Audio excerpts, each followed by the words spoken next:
वाहिगुरू जी का खालसा श्री वाहिगुरू जी की फतेह। आज मैं आपको परमार्थी साखी दुनिया के राज्य का मूल्य सुनाने जा रही हूँ। महाराज सावन सिंह जी कहते हैं, गुरु से हमें गुरु के बिना और कुछ नहीं मांगना चाहिए। जब हमें गुरु मिल जाएगा तो सब कुछ अपने आप मिल जाएगा। इब्राहिम अदब ने कुछ साल अपने सतगुरु कबीर साहिब जी की उनके चरणों में रहकर सेवा की और उनसे आशीर्वाद लिया और उनसे आज्ञा लेकर वह बुखारा आ गए।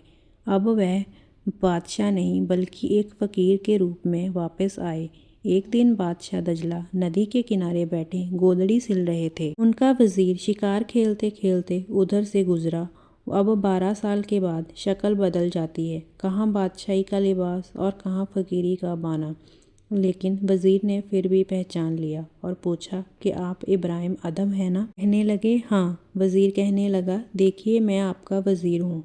मैंने आपके जाने के बाद भी आपके बच्चों को अच्छी तालीम दी, फ़न्ने जंग सिखाया, लेकिन कितना अच्छा होगा अगर आप फिर से मेरे बादशाह और मैं आपका वज़ीर हो जाऊं। यह सुनकर इब्राहिम अदब ने जिस सुई से वह गोदड़ी सिल रहे थे उसे दरिया में फेंक दिया और कहने लगे, पहले मेरी सुई ला कर दे, फिर मैं तुम्हें इस बात का जवाब दूंगा। वज़ीर कहने लगे, आप मुझे आधा घंटे की मोहलत दें, मैं आपको ऐसी लाखों सुइयां लाकर दे सकता हूँ। बादशाह कहने लगे, नहीं, मुझे तो यही सुई चाहिए। वज़ीर ने कहा, नहीं, ये तो नामुमकिन है, इतने गहरे पानी में यह सुई नहीं मिल सकती। बादशाह कहने लगा, तू कुछ नहीं कर सकता। वहाँ पर बैठकर जैसे कि तैसे उन्होंने तवज्जो दी तो एक मछली सुई मुंह में लेकर बाहर आ गई। इब्राहिम कहते हैं, मैं तेरी उस बादशाही को क्या करूँगा?